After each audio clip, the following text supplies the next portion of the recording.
Subscribe to our YouTube channel and press the bell icon to get the latest updates. We talk about three important things in Cut the Clutter today, ranging from politics, that's domestic politics, politics of the lockdown, a new vaccine, and also this is the World Press Freedom Day, so we can't not talk a little bit about that. So politics first. It's also the death anniversary of Pramod Mahajan, who was a prominent politician. I knew him well, although I got to know him a bit lately in our professional lives, but a delightful person to know because he was always full of stories. And one thing that he always said, and that inspired me to start today's Cut the Clutter with him, was the fact that you people don't realize that anything that happens in your life, in which hospital or what kind of system will you be born as a baby, what kind of a school will you go to, what will you study in your school, college, your jobs later, how much tax you will pay, etc., etc., etc. He said everything will be determined by politics. Now, you might say there is too much politics. You see, remember that old NDTV promo where Lalu Yadav says, "Bahut politics hai." Quite a delightful promo. But there is politics. Is politics good or bad? You can take your pick. But do you like democracy or not? Is democracy good or bad? If democracy is good, then there can be no democracy without politics, because politics is central to democracy. So let's not judge politics, and I will tie in this thread as I come later to the World Press Freedom Day. So since politics determines everything, the question foremost on your minds, what will happen to the lockdown now? When will it be lifted? How will it be loosened? Has what been done so far good enough? Certainly it's shambolic what's been done, because as Amrinder Singh has been saying, that you cannot have officers, joint secretaries sitting in health ministry, home ministry, sitting and deciding which district is red, which one is orange, which one is green. If you go by the simple logic of numbers, that all right, if a village has this number, if a district has this number of cases, I am painting it red, it is very flawed, because the example that Amrinder Singh uses is of Patiala.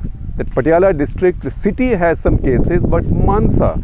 Now Mansa is a big mandi town. I have some idea of these places, having lived there and having gone to school in Bhatinda briefly. Mansa is a completely distinct town.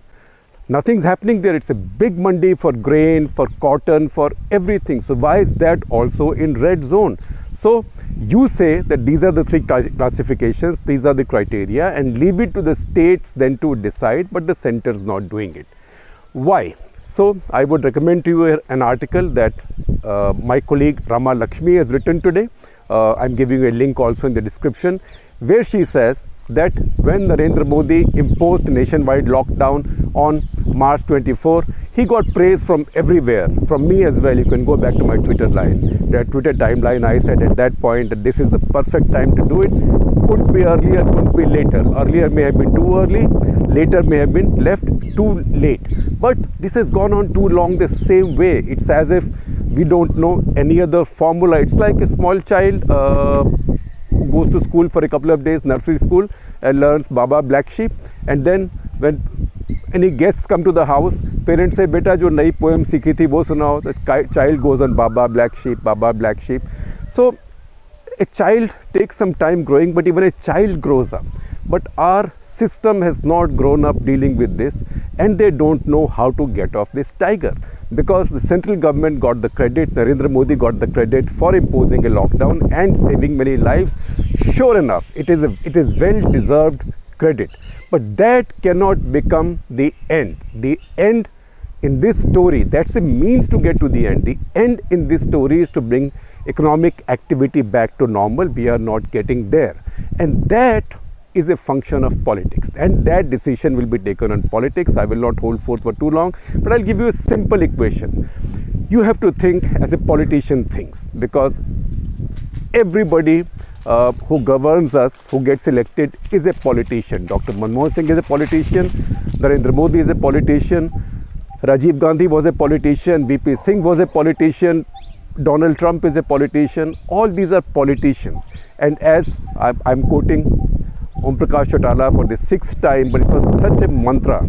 He said, हम जब राजनीति में आते हैं तो हम धर्म कर्म करने, तीर्थ यात्रा करने नहीं आते हैं, हम राजनीति में सत्ता के लिए आते हैं. So politicians are there for power. So think of how a politician would look at this situation. Put yourself in a politician's mind. It is Narendra Modi today, it could be anybody. The decision will be between letting my economy decline, my GDP decline by another percentage point or maybe 2 percentage points by delaying the reopening of this lockdown by 6 more weeks. Suppose, I hope not, but suppose 6 more weeks, I suffer an additional hit of 2% to my GDP this year. Does that look worse? Does that look uglier to a voter going ahead? Or is the sight, if things go out of control, of a couple of lakh of bodies in quick time and all hospitals overflowing with sick people, does that look worse? So think like a politician. That's where Narendra Modi is. He doesn't have the privilege of sitting where you and I are. A politician will make a decision that suits his politics. A rare politician will make a decision that goes against his politics, and that politician is called a statesman. The fact is, you like it or not, that politics rarely produces statesmen. That's why the few that are there, we remember them. Today, if you look around the world, there are very few, almost none. You can see Boris Johnson gone at it in his own way. Donald Trump is going at it in his own way. He now wants a quick opening because he knows that elections are coming up later this year. And what he had done for the economy in America was his big election plank, and that's now being lost because of this. So he wants a quick opening. There are people who've risen above this. There is Angela Merkel, couple of others, but very few. So the political equation is very simple. What looks uglier on TV cameras, in public opinion, to the voter as she goes into the polling booth whenever the next round of voting takes place? UP is not that far away. At that point, another 200,000 or 500,000 dead in the next 6 months against maybe 10,000 dead or less, or the GDP taking another 2% hit. That's where you are, and that's why time has now come. We can only hope that politicians will think like statesmen and find a balance. And second, until that is done, leave some of this to the states, because let the states also take accountability. You tell the state, a state like Punjab, Maharashtra, West Bengal, that look, these are the criteria, and you decide what to declare red and what to declare orange or green. And similarly for Delhi also, to declare all of Delhi red simply doesn't work. Once you do that, you can't even treat entire states or entire metropolis like containment zones. In that case, the purpose is lost. So identify the areas which deserve to be red, unfortunately, and put a real cordon around them and protect those areas. But this business of protecting everything, this is, I think, unimaginative. It's also megalomaniacal, because power can go to your head.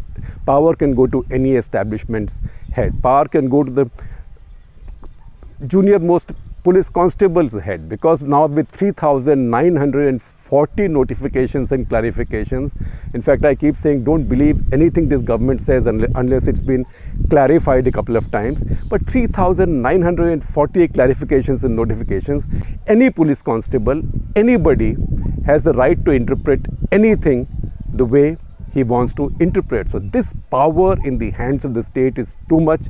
The state will not want to give it up easily. So that's where we stand now. It's important that the Prime Minister listens to people who bring him a real feedback of what this is doing to livelihoods, and trusts the Chief Ministers, because this central takeover of federal authority under NDMA cannot last forever. It will not last forever, because if it does, then India will begin to develop centrifugal tensions. We'll talk about that phenomenon a bit later. We close this topic on this note. Second, vaccines. There's been a frantic race for vaccine development. We've talked about this a couple of times.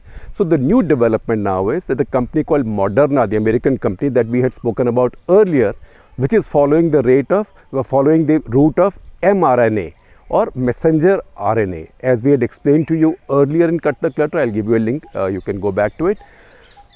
This is basically a synthetically produced DNA, which, I'm simplifying it, takes a message to your cells to start producing spike proteins of the kind that the coronavirus or COVID-19 has. So this is just the spike protein. So your body, effectively your cells are misled into believing that RNA is giving me an order. It's giving me an order to start producing this spike protein while the virus is not there. So that spike protein is produced without the virus, so it can't harm you. And then your body's immune system reacts to that spike protein, thinking that an outside invader, a bad guy who I don't like, has come in, and starts producing antibodies. So by the time a real bad guy invades your body has a sufficient number of antibodies to fight it. So this vaccine has been in development. Now Moderna has signed an agreement with a Swiss firm called Lonza Group AG to produce 100 crore copies of this vaccine by the end of this year. 100 crore copies. And the important thing is that the work on production will begin in July this year, that is before final clearances come in. And we had told you that the Oxford University Jenner Institute vaccine also, the Indian company Serum Institute of India is beginning to produce now. They will produce at least 4 crore copies even by September in anticipation of the clearance. Of course, it's a risk that these companies are taking. If a clearance doesn't come, then they will lose this money, but they're taking this call, which I think is a very important thing. So Moderna, once again mRNA, I hope I've been able to explain this to you. If this comes through, this will be the first time this route, that is mRNA, messenger RNA route, has been taken to producing a vaccine. Now the World Press Freedom Day. Press freedom is very important for us. I told you earlier that there can be no democracy without politics, but there can also be no democracy without free speech. Because without free speech you can't have democracy. It's an oxymoron that you can have partial democracy. There's no such thing possible. You need free speech for democracy, and then politics, it may be good or bad, but you can hold politics and politicians to account. Because if you don't have free speech, then you can't hold politics and politicians to account. That means your democracy is a sham. Even North Korea calls itself Democratic People's Republic of Korea. So that democracy is a sham. So freedom of speech, represented very certainly and strongly by freedom of the press, is vital for a democracy, which is vital to keep politics healthy or reasonably healthy. That's why free speech, free press is very important. I have learned over time to speak what I think is the truth and whatever the risks. If I was given to choosing my sides for convenience or for retweets or for wahi, or if I were to choose my sides or avoid certain sides because I was afraid of being attacked or even abused or hectored or called names, whatever, then I wouldn't be standing here, and in any case you would not be watching me or listening to me. You are watching me or listening to me because you know that I speak my mind. There is no guarantee I'll always be right. So think about this, and that's why I must speak the truth. I'm not saying that press is not under pressure. I'm not saying that I don't feel under pressure. Every journalist who's trying to do his job or her job, more her than his these days, honestly, this is a tough environment, very tough environment. I've been around for more than 4 decades. It's the toughest I have seen. Certainly, I was not a journalist during the emergency, so don't give me that comparison. Having said that, can I really accept as somebody, as a journalist of conscience, since I believe in truth, that India ranks 142 on global press freedom rankings? 142. Where does it put India? It puts India behind, I'll tell you the countries that are ahead of India. And if you don't believe me, go to the web, RSF website, Reporters Sans Frontiers, you will find the list there, the entire listing.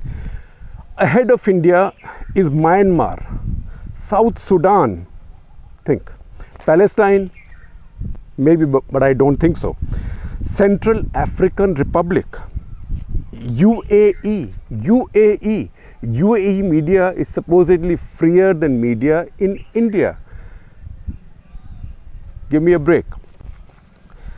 Qatar media is so free that Al Jazeera can call out, hold to account every other regime in the world or government in the world except that of Qatar itself, except one of a tiny country called Qatar. But Qatar gets a much higher billing than India, maybe because Qatar funds Al Jazeera, so I'll let that go also. Colombia, Sri Lanka under the Rajpakshes has freer media than India. Again, give me a break.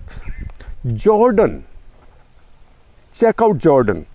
Zimbabwe, Uganda, Tanzania, Chad, Afghanistan is a good 20 slots above India at 122. I'm sure there are some criteria for doing what this organization has done, but you have to raise the right questions, even if the risk is to draw criticism from your own in this case. Gabon, Zambia, Congo is at 118, Congo. Nigeria 115, Bolivia is ahead. Kuwait 109, India is 142, Kuwait is 109. Maldives is ahead.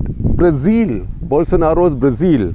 Angola, Mozambique, Kenya, Mauritania is at 97, India at 142. Gambia, Sierra Leone, Maldives is at 79. Now, all right, you can complain, but the fact is that US also is at 45. So these are interesting criteria that are being followed. US is at 45, behind Botswana and South Africa. And even France is behind South Africa. So once again, we don't know where this is coming from.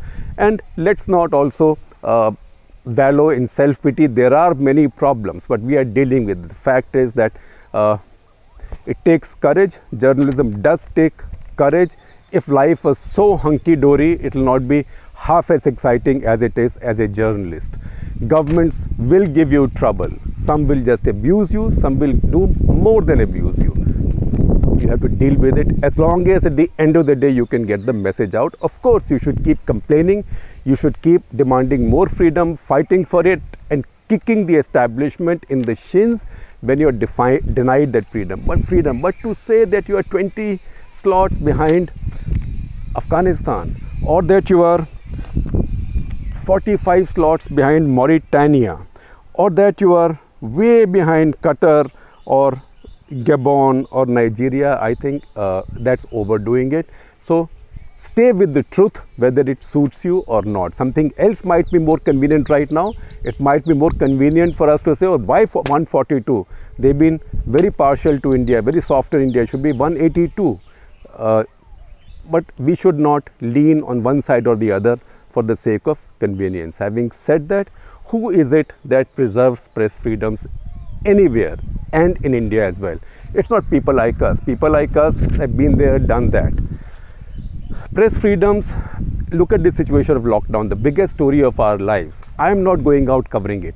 A whole bunch of young people, intrepid young people, most of them in their 20s, almost all of them in their 20s for the print, are now going out covering this. You will see a story on our website today about them on World Press Freedom Day. I will give you a link also, but let me just read out some names and then you will see their pictures on the screen.